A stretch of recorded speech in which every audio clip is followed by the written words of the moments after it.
Hey guys, what's up? I'm super excited to announce my first partnership, and that is with Onnit, the supplement company. That's ONNIT. They have all kinds of stuff. They have kettlebells. If you're into working out with kettlebells, just go check out the website. They're a supplement company, Human Optimization. I really like taking their Total Human package. It's got Alpha Brain. It's got New Mood for Night. It's got, what else does it have? Shroom Tech and just a whole bunch of stuff. So it's a 2-time packet, 2 times a day packet, right? You have a packet for the day, a packet for the morning. It's super easy, but they have all kinds of stuff. They have a joint health, and man, a great company, super holistic. So go check them out. Onnit, ONNIT. Up in the top right corner, type in the code name Eliot, ELIOT. Again, code name Eliot, and you will receive 10% off all of your orders on Onnit. ONNIT.com, codename Eliot, and there you go, 10%. Thanks, guys. Hey guys, a couple of updates on me and the podcast. So first of all, always go check out EliotMarshall.com for all things related to what I'm doing in the podcast. Most notably on that, some DBAB t-shirts. Don't be a bitch, don't be a bully. They should be out here soon. So I'll have a store up on the website here within, maybe now, maybe a week or so, depending on when you're listening to this. So go check out the store to get your DBAB t-shirt. Super simple design. Hope you like it. Grab one. Secondly, I have created a Patreon page, and Patreon is a really great way to support the podcast if you like it. A lot of great producers, podcasters use it. Sam Harris, Dan Carlin. It's real simple, man. If you like it, then go support. That's it's the most holistic way. You like it. You find this podcast helpful, show some love if you could, please. I have some levels, $1 donation per month, $5 donation per month. That will come with some jiu-jitsu video. So if you're into jiu-jitsu, then there you go. And then the $10 a month come with some jiu-jitsu video and a little motivational stuff. So that would be great to check out that, patreon.com/The Gospel of Fire. And lastly, I'll be competing again soon, December the 8th at the Onnit Invitational. So all of that money will go towards Justin Wren and his fight for the Forgotten. So yeah, we're gonna everything we do is gonna go towards that. I'm doing a seminar hopefully at the Onnit Academy the day after on December the 9th in Austin, Texas. So that's what we've got coming up. Again, that all of that money will go towards Fight for the Forgotten and Justin Wren. Well, not him personally, but his Fight for the Forgotten. So that's it, guys. I hope you enjoy the episode, and we'll talk to you later.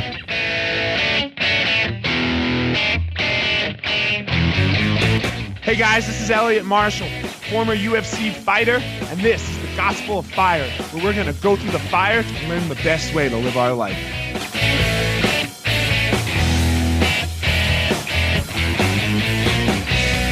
All right, guys, here we are back to another episode of Gospel of Fire. And I am here with, I would say, one of my favorite people who I can't even say that I know you that well. We just kind of, I don't know, Megan, what do? I'm here with Megan Olivia. We just kind of hung out a couple times during one of Joe's fights, and I'm just a huge fan. Oh my gosh, that's so sweet. Thank you. No, we just clicked from the beginning, and then our mutual love of food, I feel like, really bonded us together forever. Carmine's, right? Carmine's did it for us, Megan. That's where it got real for us, huh? 100%. Oh yeah, that's where memories were made, and yes. we'll never forget those times. Those wings, man. Oh, I love wings, and man, you and Joe took the team before a fight to Carmine's, and goddamn, that did it for me. Yeah, they're chicken scarparetto wings. They're really a gift from God. Yeah. I just, I don't even know what to say. So, man, so before we get into some stuff, the reason that I wanted to have you on was because, man, I'm doing this thing, right, with the podcast here where I'm really trying to talk to people that I think have made an influence in other people's lives. Helped people, because I think we need more of that in the world. And I noticed that I was only talking to some of the men that I knew. And then I was like, God damn it, Eliot, you are not setting a good example. Yeah. You need to talk to everyone. So I needed some girls, and I was like, what is one of the hardest industries in the world for women? And I would say it's the fight game. Oh yeah, for sure.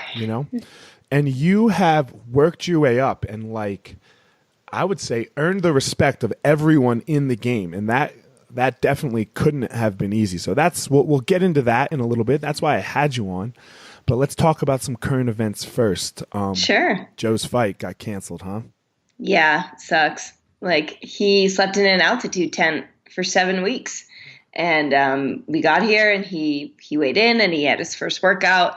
And then Tuesday morning, he found out the fight was off. Ray didn't actually even come to Denver. So, yeah, tough one. But hopefully he'll get rebooked on a show, in the next couple of weeks so that he can just kind of roll this camp into, a few more weeks of sharpening those skills and be able to get in that octagon and compete. Right. Like, didn't even come to Denver, huh?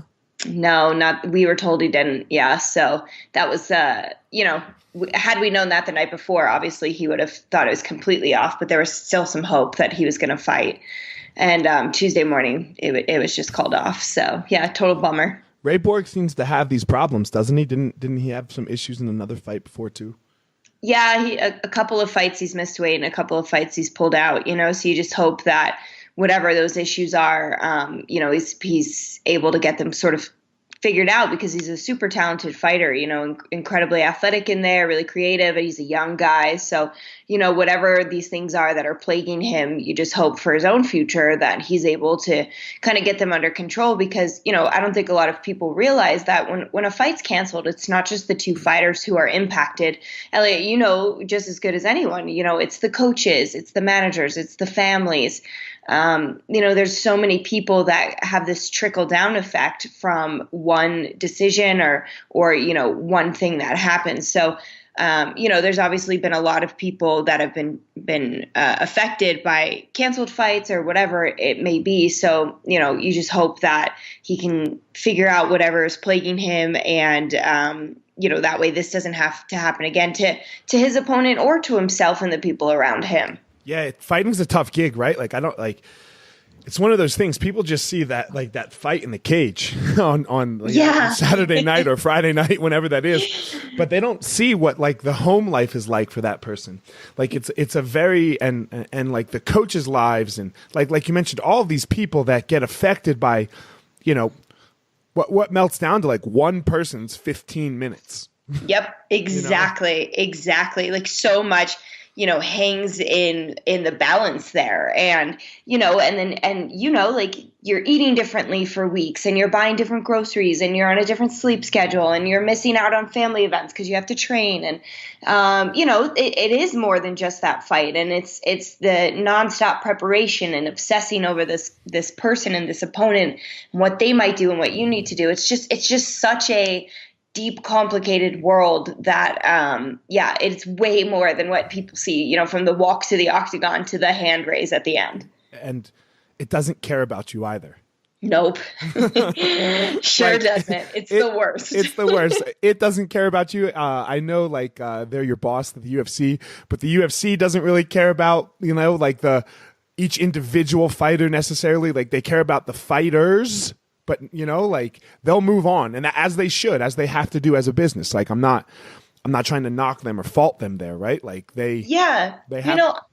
We do this every week. I think sometimes fighters don't understand that the staff, we go from one continent to a next literally every week. And while we care so much for each individual, and you're so happy for the winners and you're so bummed for the losers, and, you want the best for everybody, as soon as that card's over, you have to look at what's next Saturday. And for us, it all means getting on a plane and going to the next place. Right. So it's not like even like a football season or something where it's just like, a few months and you can focus on this one team and that roster. It just doesn't work like that for us. Right. And like a football roster, I want to say that most of the national press follows one team.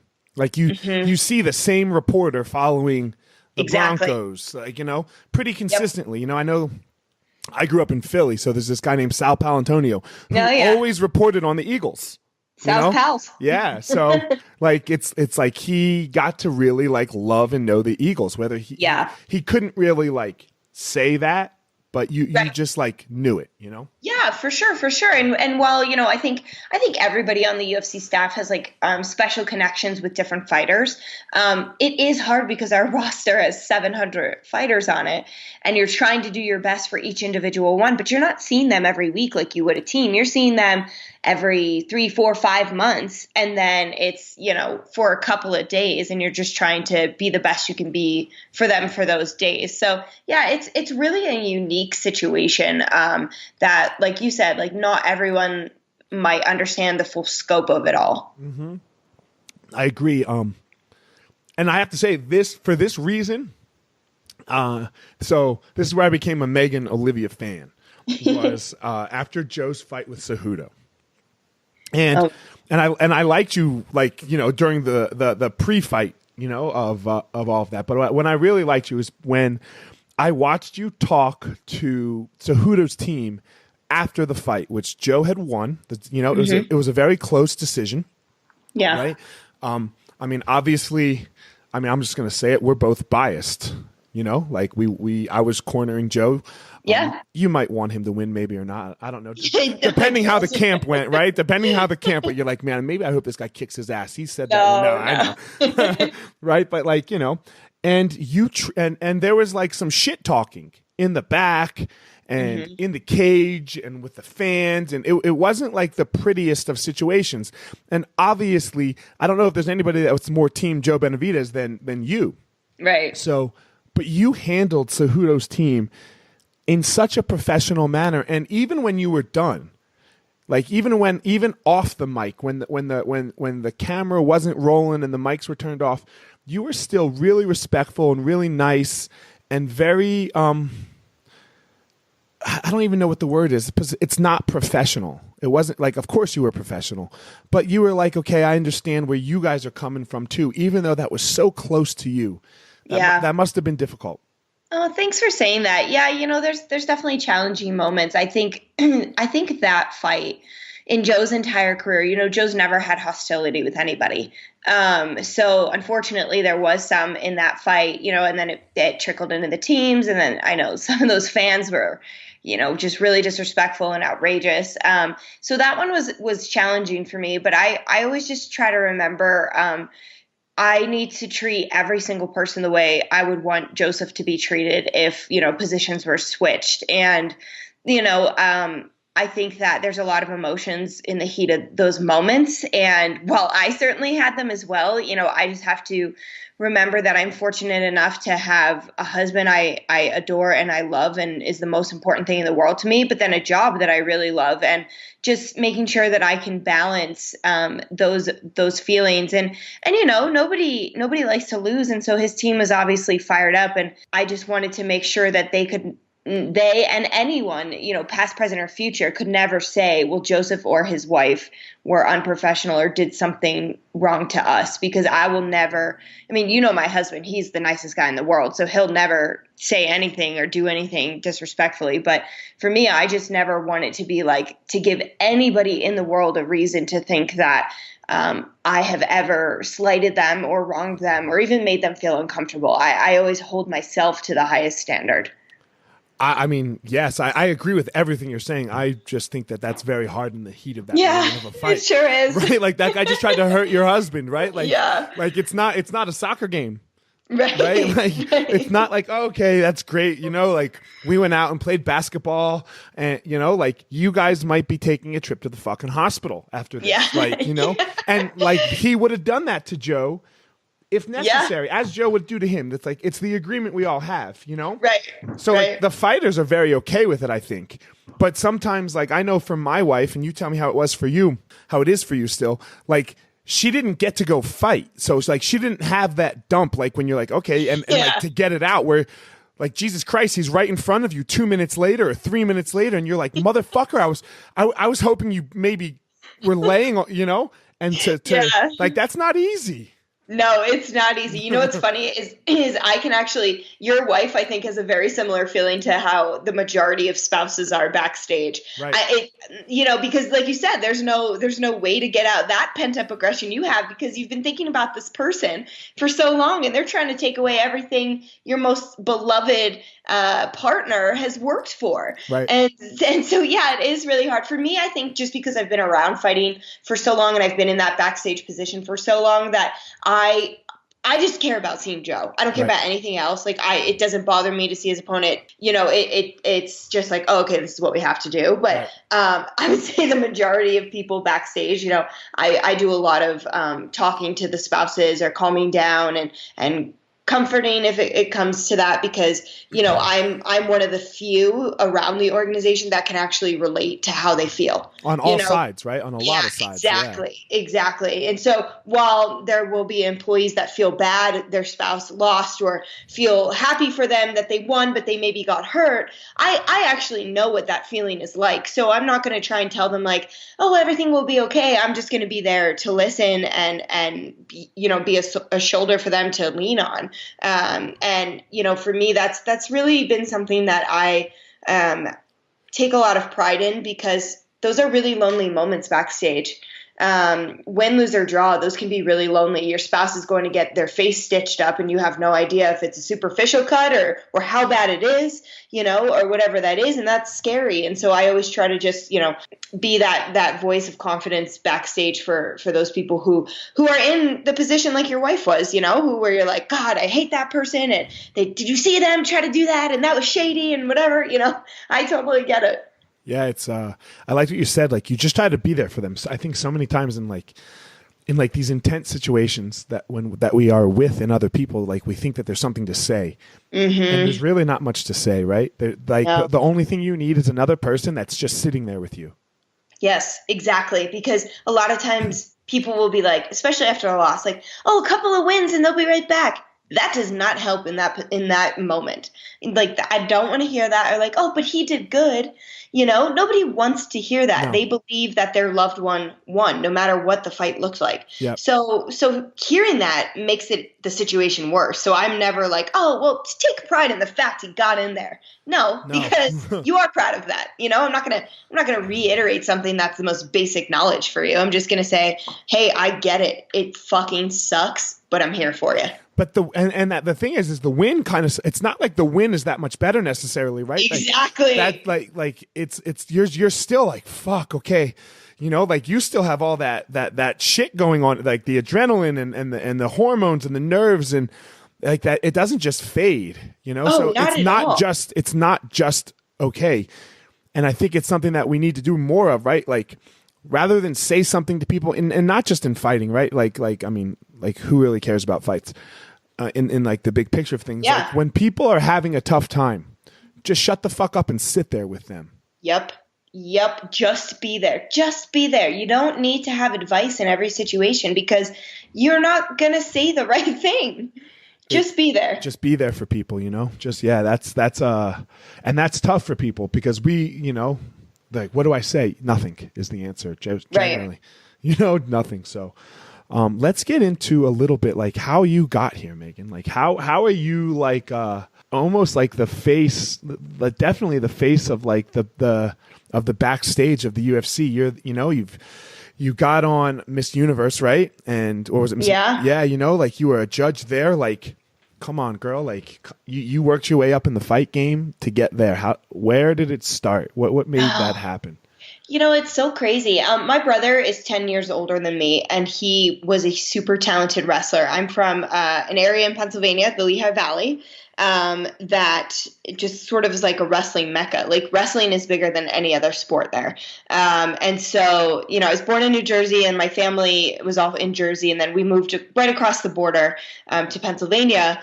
And my brother wrestled, and I was this little, toddler on the mats kind of following him around. And so I would help out at tournaments. My sister and I would jump in and referee like little kids matches if we needed to. I kept stats and stuff. I never was like a mat girl or anything, but, while my brother was wrestling, I was, very much involved. My dad coached. And so that was always ingrained in me. It was just a love of a sport that I've always had. And then my grandfather was a boxer. He was actually a Navy champion boxer. And then his brother, my great uncle, was a professional boxer. So I grew up watching boxing and wrestling, just not really thinking anything of it. And then I was in college and I was asked to help out on a show that covered MMA. And they were like, well, you understand wrestling and boxing. So this is just that and some other disciplines all combined. And I loved it. And then I got offered a job randomly. I was in New York City. I was living in New York City, and I was working. And somebody said, like, "Hey, I know that you have been helping out on the show. Would you like to move to Vegas?" And I was just finishing my master's degree, and I was super poor in New York City. And I was like, "Where'd you go to college?" I went to undergrad at Seton Hall University, and then I got my master's from Fordham University. Okay. And so I was like, man, I'm so poor. Like, it was more money, not a ton more, but it was more, and like, half the cost of living. So I was like, well, yeah, I'm just going to go and try this for a year. If not, I can move back and be poor. And I was in Vegas ever since. I had met Joe in 2009, and we talked every day, and I had really, really liked him. And I thought, well, it's closer to this guy that I like. And, the cost of living is great. And it's an opportunity to be good on camera and to get these reps that I don't have yet, because I was So you met Joe before the UFC?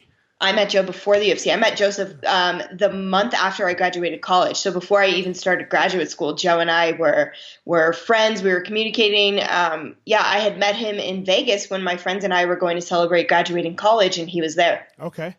Yeah. Interesting. Nice. I didn't know that. I thought it was like, I thought, yes. No. Yeah. So I kind of think that, I was obviously more drawn to the sport and more drawn to covering the sport because of my friendship that turned into a relationship with him. I was going to WC fights to see him, as our relationship progressed. And so, I was being exposed to these fights. And when he told me he was a fighter, I was just kind of like, yeah, okay, whatever. Like I was like, fine.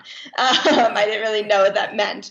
And then, I feel like our careers kind of blossomed together, and we were able to like understand each other's career challenges and stuff. So that's why it worked out for us. But yeah, everyone thinks we met in an interview. We actually met in the summer of 2009, and we were like in constant communication from the day we met. And then I went to graduate school through 2009, graduated in May of 2010, and then moved to Vegas at the end of 2010. And then it just took off from there. You got hooked up with UFC.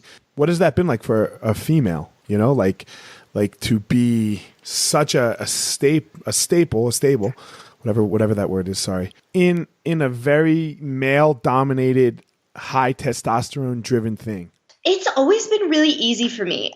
There, of course, are challenges on certain days, but the transition was easy as long as they weren't – okay, I'll say this. Like, it wasn't like the media was super nice to me when I joined, but the fighters never had a problem with me because the moment I opened my mouth, I knew what I was talking about. I might have been new, but I was not going to be ill-informed or not educated enough on what I was going to speak upon. So for me, it was like, okay, yes, I'm this 20-something that looks like I'm 12, and I totally get that you're not going to be super friendly to me, but between Dana and the Fertittas, I couldn't have had more support. They knew that I worked hard. I was upfront with them from day one that Joseph and I were dating, and they loved the honesty, and they appreciated that I could do my job without being, biased one way or the other. And then my preparation would not be matched because I knew I had to put that in, because not only was I young, but I was a young woman who was not a previous fighter. I wasn't coming from, I was a kickboxer and now I just want to do this because it's an easy transition. I didn't have a fighting background or a martial arts background at all. So, I just hold, like I said earlier, I hold myself to such a high standard that, it's easy to do the job well when you are doing like 3 hours of prep every single night for whatever may come. You know what I mean? Yeah, for sure. So this, I guess this is going to take me to a social issue question a little bit. Like I am definitely like, I'm very liberal in where I stand on things for the most part. Yeah. Like I think we need to be helping people, right? Like our government or our society, I shouldn't say our government, our society needs to be bringing people up, like empowering them to do great things. And at the same time, like what you were just saying, you knew where you were weak. Yeah. Right. You knew where you were weak. So you outworked your weakness. I do believe in the in the individual responsibility to say, you know what, this is what I want. So this is what I have to do. Absolutely. Absolutely. Because nobody owes you anything. And, you know, in my role, there's a million. If you asked to do like a nationwide audition for my job, you'd get a million people submitting a tape. You know what I mean? Like there's a line out the door of people who want your job, and then there's nobody that owes you anything. This is your job. You have to be good at it because that's what you are supposed to do. And it's not because you're pretty, right? Like there's, no. I mean, pretty is or good looking in general, from male, female. That's like something like you're kind of born with, you know? Yeah. Like, yeah, and it's funny, you know, I always think of myself, if I was going to like say like what could be the best compliment someone would give me, it would be that I was intelligent. I literally don't care what people think of my appearance. I appreciate that people think I am beautiful, and I of course have self-confidence in myself because I have self-respect, but I don't care if they want to sleep with me when they see me on TV. I care that I am providing information that they don't know, and that I am taking them on a journey with an athlete or a event that they don't know as much about, and I am the authority. Like that's great that they say, oh, who's this chick that's going to talk right now? Cool. If that's what got your attention, then that's what got your attention. But as soon as I start speaking, they sort of forget, oh, she's this young looking woman. And now like, oh, did you know that about this or this fighter? Or did you hear what he said when she asked him that question? You know, that's what's important to me. A lot of pretty girls have come and gone in this, right? Like, yeah. You know, like it's not, it's the content of your character. 100%, you know, and the content of your character and what you have to bring to the table that is more than just a pretty face that people can look at. Yeah, and my looks aren't what formed my trusting relationship with Ronda Rousey that gave us the greatest interview she did in MMA. Like, that's not what it was. It was like the fact that both of us were willing participants and educated and intelligent participants in a conversation about her. You know what I mean? So it's like, that's cool. You think I'm cute, but like, I really don't care. As long as my husband thinks I'm cute, we're good. Yeah. There's only one person, right? Right, exactly. Yeah. As long as he's cool still, then I'm cool. Like everybody else's opinion, whatever, you know? Yeah, exactly. That's 100% how I feel. Like Joe likes my clothes. Joe likes, like when I cut my hair, all these people were like, why would you cut your hair? You should have long hair. That's what women are supposed to have. I'm like, my husband, it would be cool if I chopped it all off. Like, I don't care what you think about my haircut. You know what I mean? For sure. You know, that's such a powerful message that more girls need to hear. Like, step up and like forget about how pretty you are. Yeah, you know? And it's okay to have pride in your looks. You know, like I love clothes and I love shoes and I like to look nice, but I like to look nice because that's my job. Right. You know what I mean? Like I'm on television, I have to look nice. I'm not concerned with like the vanity aspect of it, but there's no problem, because I also think it's a struggle for women. Like if you think you're attractive, like she's so full of herself. Like, no, it's okay to have self-confidence. Like, that's great. You should love yourself and love how you look and be comfortable in your own skin.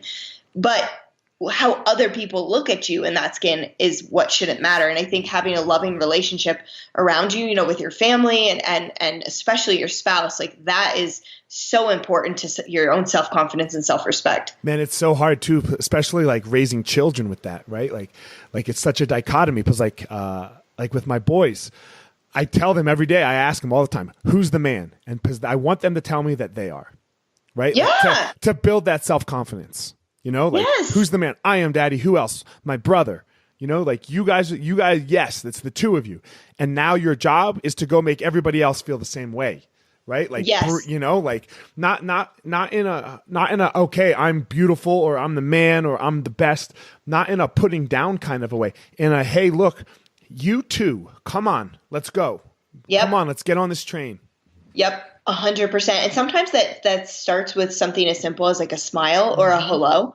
I'll notice that like I have a hard, because I travel so much, I have a hard time if I see like older people like sitting by themselves at dinner, or like, younger girls who are obviously insecure by the way they're holding themselves. Like I'll just go out of my way to try and just say something nice or give them a compliment that I genuinely mean, because sometimes that's all a person needs. And if I'm thinking it, why shouldn't I share it? Man, I got like, I don't want to brag, but I'm going to brag a little bit. Do it. Like what you just said, like that. Like, so we had parent-teacher conferences the other day, and for my oldest kid, and I work like I said, I work on this dichotomy with them of like, okay, you're the man, but go help people, And the teacher like pushed the paperwork towards us that like, they have to give you like the schoolwork, and I like pushed it back to her, and I was like, that's great, we'll get there, but like, how's my kid? Yes. How's my kid? He's going to learn how to read and write. Like, yeah, like I am lucky enough and blessed by the universe enough that if my kid needs help, I can pay for that. Right, like I can get that. Like, so I'm in that situation, but how he is as a human, you can't pay for. There's nothing you can do, like except work on it, like with hard work. So she said to me, and my wife, she was like, he's amazing, and I was like, okay, can you expand on that? She's like, they do this thing at once a week where all the other kids, they have a circle, and all the other kids have to give another kid in class a compliment. And she was like, I love that. She was like, I had to put a limit on how many people were allowed to give Kanan a compliment. Oh my gosh. Like, there's nothing better than that. She's like, yeah, like he loves sports. Like all he cares about is winning at football and basketball all the time at recess. And she's like, he picks the worst kid every time. Oh my God. Like first. And I'm like, fuck yeah. And then he goes and wins with them, like, and I'm like, yes. Fuck yes. Like I almost cried, I feel like I'm going to cry. Yeah, because that, right? Like, because we need, and look, it's a little bit of me, and it's a little bit of just like who he is as a soul in his being. Like, I'm not taking too much credit for this here, but we need to do that. Just like you said, like, man, you see the person sitting there by themselves, like the little girl who like you can tell isn't feeling confident about herself or for whatever reason. Go be nice to them. Yep. It's not. It doesn't cost anything. It costs nothing. They might tell you to fuck off. They might. Right. And then you'll still just be in the same place. That will be on you, whether or not you get upset by that. That's your choice. Mm-hmm. Go just be nice to people. Yeah, exactly. Exactly. Where do you see this going for you? I love what I do. I've been fortunate enough to have always had such a good relationship with, whether it's the Fertittas and Dana or WME and Dana, that I love my UFC job, and that I think will always be my primary role, but they are so team Megan that they're amazing with, expanding opportunities that I'm getting. Like I do the NFL now, I do NFL on Fox as a sidelines reporter. And, that when that was presented to me, I brought that to Dana personally. I waited outside of his office for a few hours, and when he was done with his day, I said, hey, can I talk to you? And I said, I got this opportunity, but your blessing is important to me because you're my boss, and my job comes first at UFC. And he couldn't have been more like enthusiastic and supportive and like, fuck yeah, go do football too. Like, that's sick. Like, we're Team Megan, whatever it takes to like help you do both. So for me, that journey with NFL, although it's been short so far, and, I've got games coming up. I was actually supposed to work this weekend, but I said no because Joe's fighting. So that didn't work out. Sorry. Yeah, great. Thanks. Yeah. Like that's another example, right? Like your whole life revolved around 15 minutes that just got canceled. Yep. Yeah, exactly. I'm like, sick paycheck I didn't get. Yeah. But it's something that is a really new challenge for me, and I absolutely love. I grew up watching football. I wasn't like a diehard, but I had jerseys. I had a Tiki Barber jersey, and now I work with his brother Rondé. And so I was a Giants fan, and my first NFL game that I worked was a Giants game, and it's and people all over the world watch the NFL. It's for what my role is, one of the biggest positions as a sports reporter that you can possibly have, to be on the sidelines on a Fox broadcast game. I love that. And in my future, I have the support and the blessing of the UFC and Fox, although we're leaving them, I still have their blessing. So is the UFC good, even though they're moving to ESPN, right? Yep. The UFC is still okay with you going and working a Fox game. Yeah, they've both agreed that it's totally fine. They talk to each other on the phone, like the executives from Fox spoke with some of the executives from UFC, and everybody's on the same page and supportive. And so that's something that I see myself doing, for the next few years at least, because the football thing, it's just such a new challenge and it's such a big profile. Not that I don't have one with UFC, but football is on Sundays every single place that you can imagine. Not every place is going to have our pay-per-views, but every place is going to be playing football games on Sunday, whether it's somebody's living room or a bar. You know what I mean? So that's really what I see myself doing. I definitely am still open to doing some stuff in the entertainment world. And I've had some conversations. My agents have had some conversations about that. But, I see UFC as my primary and the thing that I will never leave. You never see Michelle Beadle leave NBA basketball because that was her first love. Although she was on Sports Nation and, she did entertainment with NBC. She loves basketball. And that's how I feel here. And it's in our family. I get what these fighters are going through. I get what their lives are because I live it every day. Sure. You're in that moment. And I think obviously that's what we talked about a little bit already. That's what makes you special with this is like, it's you. It's not, I hate when they just throw a girl in there. Oh my God. I know. Especially like in the NFL and I hate it. And I'm like, guys, come on. You're doing, yes, I agree that we should have girls. Yes. I 100% think that, but don't set this whole thing up for failure. Well, exactly. And you know what's funny is that the first game that I did, the team that I had, they're super kind. And like I said, Rondé Barbara and I have Kenny Albert as my commentating team, and they're amazing. They couldn't have been more helpful. But the producers, they were great and they were so kind. But I kind of felt like maybe they thought like, oh, she just must be like the pretty girl who does UFC. I kind of got that vibe, not that they ever were disrespectful or anything like that. They were wonderful producers, but I kind of got that vibe that they thought like maybe I just had this because I was cute and did UFC and like how could that possibly translate to the field? Well, after my first game, I walked into the production truck and they were all like, you are fucking amazing.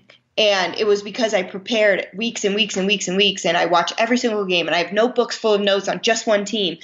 And I knew that was maybe how people were going to look at me. So because of that, I'm already starting with this like slight kind of dent in my armor here. And I need to be so shiny and great that they forget they thought that, you know what I mean? And so it is a problem where sometimes people are like, oh, I'll be fine. I just got to watch the game and wing it. Like, no, because you're not. And people do, unfortunately, you might have your doctorate and you might have been on this part of this team's history for the past 30 years with your family.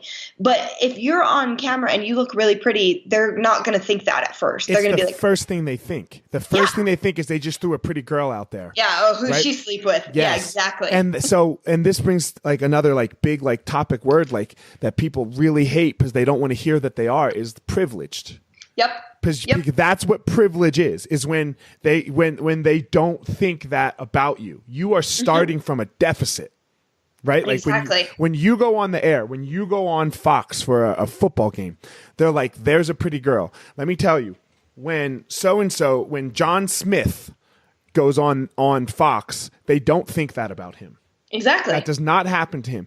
That is the privilege that like when you hear that word, that's the privilege we're talking about. We're not talking about that John Smith didn't have struggle. We're not talking about anything like that. But it's just that initial reaction. That is where people get so mad when you say, oh, you're privileged. And they're like, I'm not fucking privileged. I worked hard. It's like, no, look, when Megan goes on the air, the first thing she has to overcome is that she's a pretty girl. And people think like, oh, what a tough thing to have. When it's like, no, I understand there are way worse like issues to have to face, but it is still a challenge. It depends on the industry. It just depends on the industry. Very true. Very true. Yep.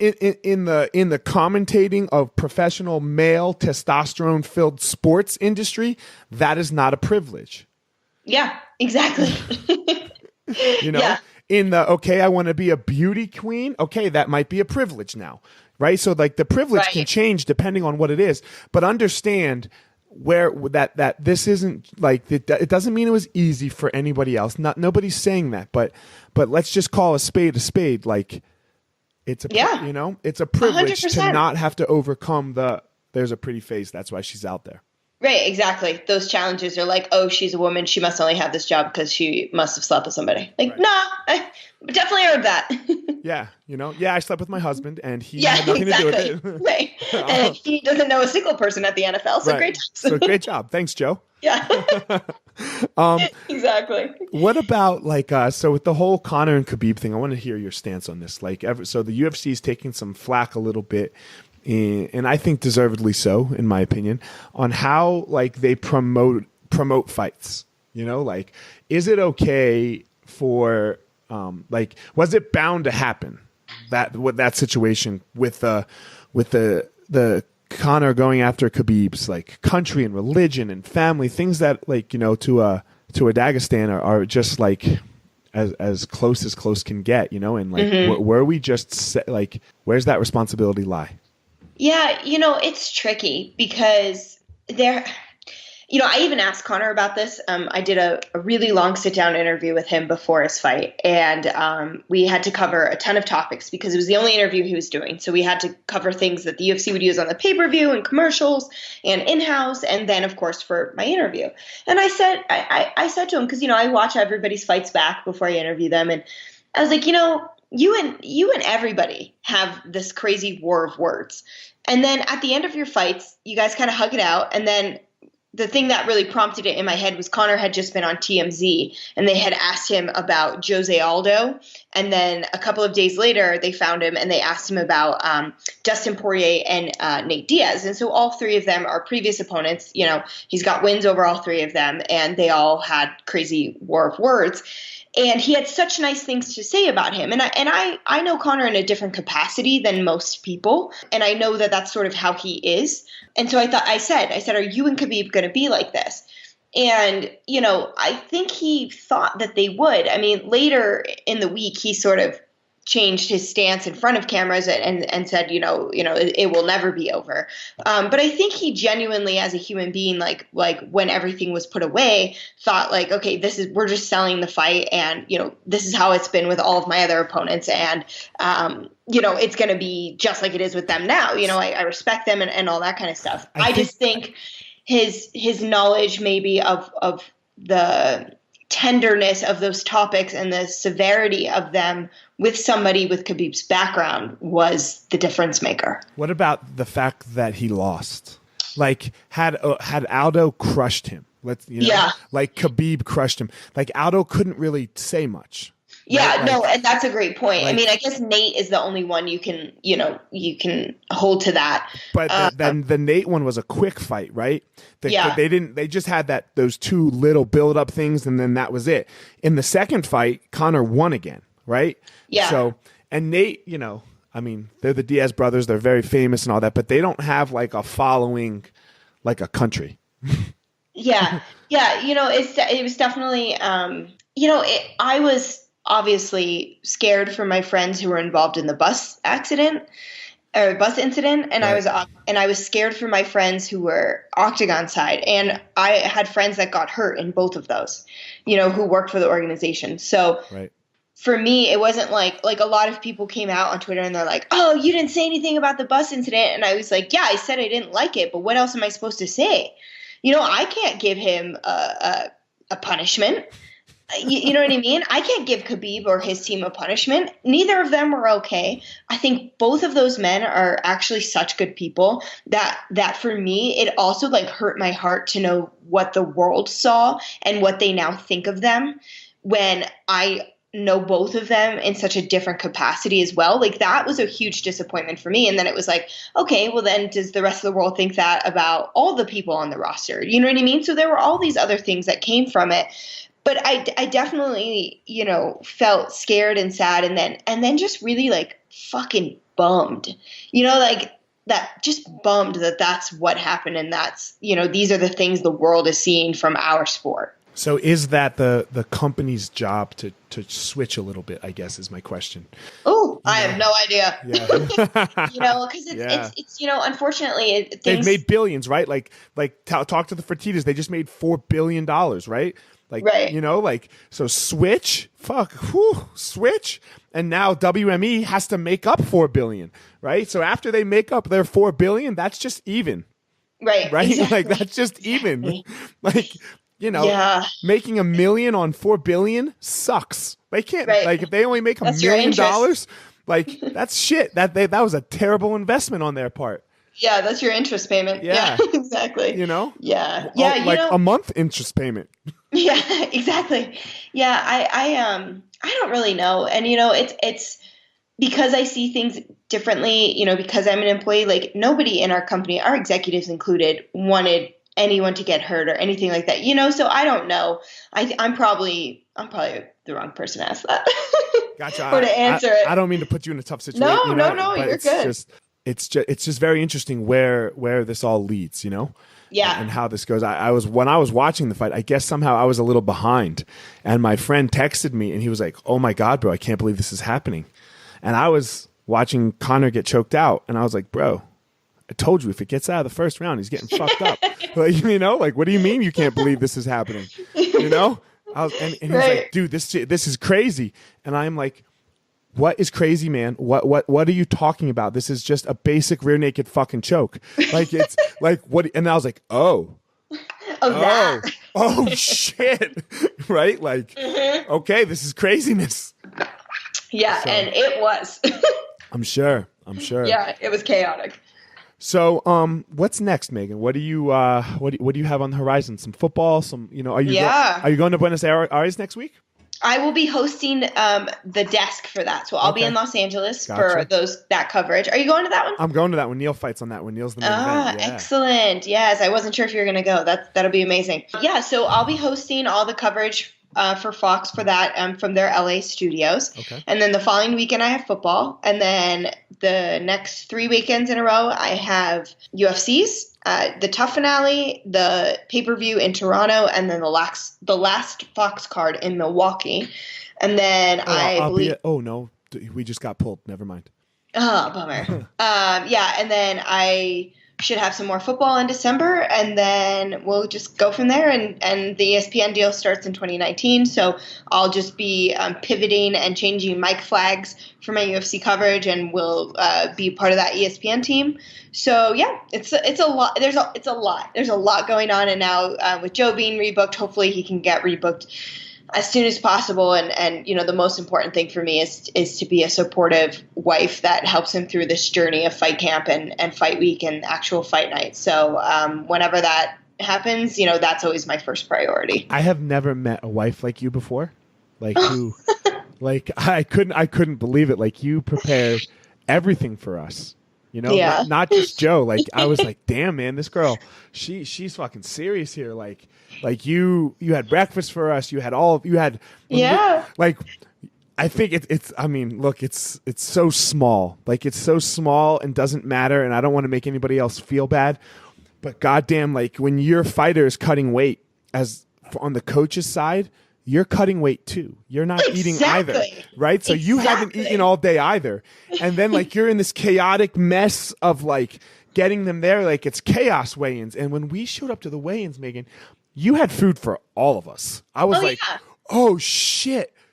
This girl's like, I was like, fucking A. Yeah, well, I mean, that's the way I show love, is through food and, like, making sure people are fed and full, and that's just my Italian roots. Mm-hmm. But But for me and Joe, if you are part of our journey and you're helping either of us along the way, you're family. And I take care of my family and that's the way that my parents taught me to. And so you are always family. I mean, but Joe was in your gym this week training because you're family, because you were willing to open those doors for him and allow him that space in there to become his best fighter on fight week. And so, it goes both ways. You have good people around you and you take care of those good people and you show them your love and appreciation for fucking sitting in a sauna with your husband for however long it takes. Look, I only coached him once. Right? But it feels like forever, to be honest. I feel like you're still his coach. But you know what I mean? Like I'm saying, I only coached him one time, and you guys have always been so nice to me since then. And I really think, like, I'm writing a book right now. It's called the same as my podcast. It's called The Gospel of Fire, and it's about how to walk through life, like the difficulties of life. Yeah. And what you said, right? You said about love, right? That's the number one thing. Mm-hmm. Right. And not a sexual love, right? Like everyone, these are people that I know that I'm really close to and I love them, Yeah. And I do things for them. And the more we can do that, the more we can approach every situation and every person with love, whether we were wronged or whether we were not wronged, in situations, the better we're all going to be. Like Donald Trump isn't going to get us out of this, and neither is the next president and whoever you voted for on Tuesday. It's going to have to come down to us. And how we treat each other with true love, and caring. 100%, 100%. And I can't wait to read your book. I'm very excited for this. I'll send you a copy. It's I don't know if you knew this about me. I had a what I like to call a breakdown / spiritual awakening. It was actually right after Joe's fight. Really? It was right after Joe's fight. I was in the midst of struggling, and then boom, the one that I coached him on. And then I had a very difficult. I like to call it a dance with the devil, oh my gosh. I danced with the devil for like 6 months. What came out of it was that like I found a why for my life. Yeah. And my why was like be the best parent possible. And and after that, like I've talked about this a couple times. I had to ask myself, how do I do that? And the answer to me was show my kids what the best adult looks like. That's amazing. Not tell them really anything. Right. Just lead by example. Just to be like, okay, this is how you treat people. Yeah. This is how you love people. That's what my book's kind of about. Is like finding my why and how I dealt with the devil. And so yeah, I'll send you a copy. But that's amazing. I'm so proud of you. I'm so proud to call you a friend. Thanks. I appreciate it. It's my calling, I guess. And then I do it through martial arts. And I do it through martial arts, and I do it through this podcast. And I was really touched by Joe Rogan's last podcast with Tyson Fury. Oh, I haven't heard it. Man, he just talked about his dance, and he just talked about yes. his dance. I saw some of those clips. Yeah. And it actually, like, I don't have Joe's number or anything like that, but it made me hit him up on Twitter because I was like, man, you talk about this so much, and I have put so much thought into this, and I want nothing for it. I would love to get the message out of how to dance with that devil. Yeah, and people need it. Because we are afraid of him. Like, I'm not a particularly religious person. Mm-hmm. I believe in hell, though, and I don't think hell comes after we die. I think we're all going to experience hell while we're here and alive. So, I can see that. Yeah. And wow. And how do we deal with hell, and how do we get back into heaven? Yeah, absolutely. So, but that's, anyway, sorry, but everyone on the I guess it just came out with what you said, because that was so important how you said that with with love, Yeah. I mean, and it doesn't mean that I or Joe or whoever haven't had these crazy struggles in life, but like, if you don't approach it with love, like, what's the other options? That's not something I want to be a part of, Mm-hmm. You don't have many good options. Right? Exactly. You don't have many good options when you don't approach it with love. Like you get real narrowed in your choices. Mm-hmm. Yep.